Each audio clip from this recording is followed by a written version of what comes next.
السلام عليكم ورحمة الله وبركاته.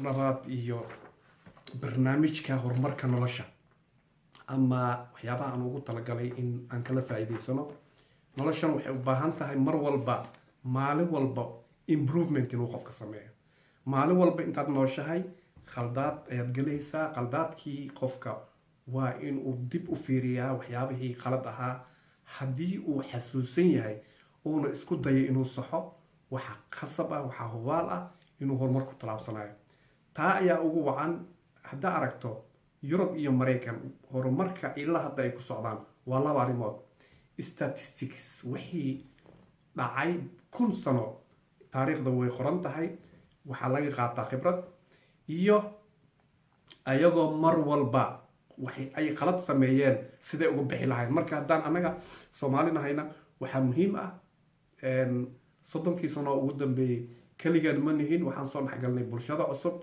waxaan aragnay diin cusub waxaan aragnay dhaqan cusub marka waxa muhiim ah inaan fiirno waxyaabaha aan ku fiicanahay iyo waxyaabaha aan ku qaldanahay oo loo baahan yahay dadka kale inaan kaga dayno iyo waxyaabaha anaga loo baahan yahay in looga daydo iyo sida ugu fiican aan u gadi lahayn waxa oo aan dadka kale aan u bari lahayn maxaa yeelay haddii aad ka dhaadhicin karin dadka diinta fiican aad leedahay dhaqanka fiican aad leedahay taana dhibaato ay leedahay marka cawada waa soo koobaya waxyaabaha muhiimka ah oo aan meeshan ka ogaaday waxaa la yiri ku tasho shar khayr haddaad haysato waa wax aad ku fiican marka waxyaabaha ka maqan ayaa muhiim ah inaad iska ilaaliso waxyaabo fiican haddaan leedahay dhaqan fiican iyo caadooyin fiican way jiraan laakiin inta xun markaan fiirino waxaan nahay dad aad u jecel diintooda wax loo baahan yahay waa waxyi shaka kuma jiro dhaqankeena aad baa u jecelnahay in caadooyinkeena wili waa ku taagannahay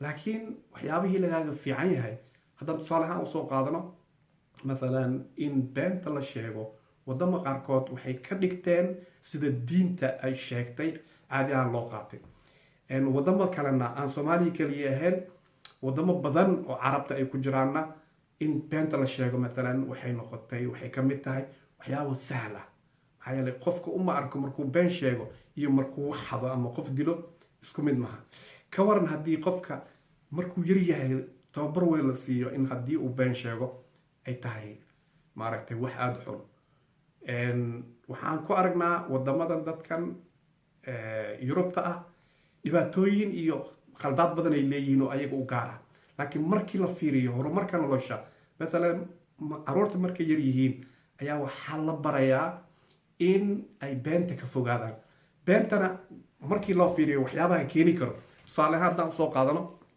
waxyaabo badan oo waxaa jira anaga noogu sahlan waalidiin badan oo waxaa jira beenta markay sheegayaan ayaga xataa aan ogeen oo carruurtii u gudbiya oo carruurtiina sii qaata markay arkaan waalidkiioo sameynaya marka waxyaabahaas oo dhan haddii meesha aan fiirino waxyaaba qaarkood duruufta ayaa dadka ku kalifta waxayna u maleeyaan in beenta ay tahay wax kaliya oo maaragtay meesha u furan tusaale ahaan maalan hadduu qof ku yimaado oo rabo inuu wax ku weydiiyo wixii adiga aadan jecleen awood ma u lihid anaga dhaqan ahaan inaan qofkii aan u sheegno aan dhahno waxaan ma ku siin karo ama ma rabo inaan ku siiyo marka danta waxay ku kalifaysaa inuu qofkii dhaho wixii ma hayo asagoo hayo markii qofkii uu yimid uu dhahay aniga wixii uu weydiiyey lacagan u baahanahay intaa lacagtii waa haya laakiin ma awoodi karo waxyaaba kale rabaa inaan ku sameeyo qofkii waxaan dhahay lacag ma haysto ama wili ima soo dhacin lacagtii mushaarikii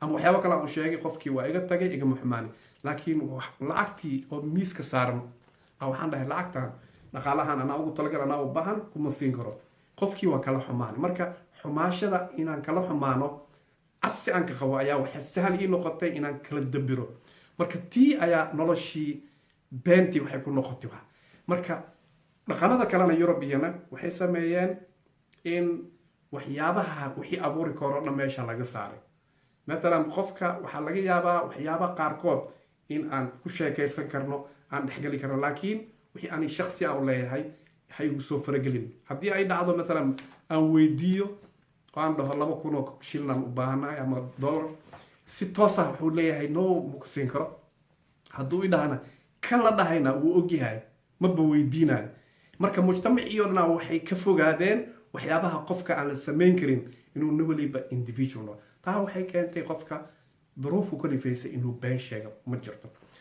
tan labaad, caruurtoo kale maalan waxyaaba qaarkood markuu sameeyo hadduu kuu sheego waa la garaacayaa, hadduu laakiin uu sheegin uu been sheegana waa badbaaday. marka si uu badbaado beentia waxay noqotay waxyaaba uu ku badbaadi lahaa. marka habkaas ayaa dadkii ay ku bartaan beenta. marka beentii ay mujtamaca ku badatana waxaa imaanaysaa in mujtamacii uusan horumar gaarin. tan labaad, caawa waa soo koobeyna. tan labaad waxaa waay waqtiga oo laga adkaado. ma nihin dad waqtiga ku xisaabtama 24 saac oo maalintii uu ka kooban yahay. toddobaadkii usbuucii waa 7 maalmood. 7 maalmood qofka hadduu qorsheeyo uu yidhaahdo waxaan sameeya marka wuxuu noqonaa wax xoga ciriiri ah, stress ah. laakiin horumaray leedahay maxaa yeelay waqtigaagii waad kala qorsheysay. waxaan jecelnahay in waqtigu uu furnaado mar alla waxaan raba inaan qorshe lahayn oo aan sameeyo waxaan raba inaan sameeyo. oo haddii maalan qof ii yimaado aan jeclahay anigoo ku talagelin inaan ka horumariyo aan raaco. marka planningaas oo xoogaa marka aad samaysid qorsho waa wax ciriiri kugu noqonaya. markii waqtiga laga adkaado wuxuu ka mid yahay waxyaabaha wanaagsan ee horumar lagu gaari karo. maxaa yeelay waqtiga oo aan xakamayno oo aan ku xisaabtano inuu dhammaan karo. maxaa yeelay waxaa la yidhi alwaqti kaseef in lam taqtaco fayaqtacak. waqtiga waa seef oo kale, haddii aadan adiga kala goyno wuu kala goynaya. marka taa waxaa laga wadaa waxaa waaye hadduu maalin ku dhaafo maalintii ma soo noqonayso. marka waxaa muhiim ah in waqtiga qofka uu haysto inuu ku xisaabtamo inuu wuxuu ka faa'iidaysan karo inuu ka faa'iido. tan kale ni qof waliba waxaa muhiim ah in wax walbo fiican loo nisbeeyo dadkan kale oo aan annaga ahayn ma fiicna. laakiin waxaa fiican wixii lagaaga fiican yahay gaal dil gartiisana sii in qofka uu ogolaado. marka waxaa muhiim ah inaad noqotid qofka kale aan xaqiisa jecleen oo mar walba ku talagala inuu asiga wuxuu shaqaysto inuu cuni karo ama uusan ku fikeraynin wax oo si lacag la-aan kusoo galay. markii taa aad kusoo barbaartid waxaa ogaanaysaa xataa sida diinta sheegtay in wixii wax dheeraada markaa heshid xataa inaa celisid aad dhahid waxaan xaqiiga maaha ileen dhaqankaagu ka mid noqday. diin waa leenahay fiican muddo dheer waa nala baray laakiin weli waxbaa naga qaldo. waxyaabaa naga qaldo waxaa waaye inaan diintii annagoo yarsaan ugu soo baxnay in beenta la dhaafo, xaqa biniaadanka, dadka qofka kale inaan la dhaawicin, in dadka aan la dilin, inay ka mid noqoto dhaqanka. ma ahan keliya in aan ka sheekeen aan dhahno maaragtay waa wax fiican kadibna lagu dhaqo. haddii laakiin aan bilowna inaan ku dhaqanno waxaa imaanaysaa in horumar weyn marka lagu talaabsan karo. waxaan nahay dad fiican laakiin habkii aan isku barin lahayn waxyaabaha fiican ayaa weli naga maqan. the second thing oo muhiim ah meesha aniga haddaan raba inaan sheego waxay tahay qof walba haddii labada qof oo walaala ah ama saaxiib ah ama ehel ah inay kala saaraan waxyaabaha walaaltinimada iyo saaxiibtinimada iyo waxyaabaha waajibaadka ah oo muhiimka. markii noloshaada a kala bixisid mujaamala oo ah waxyaaba ciyaar ah oo maaragtay iyo waxyaaba qof waliba lagu xisaabtami karo. soomaalida waxay u maleeyaa xisaabtanka inuu yahay waxyaaba aan fiicneen. in wax la wada lahaado la isa saacido oo wax muhiim ah.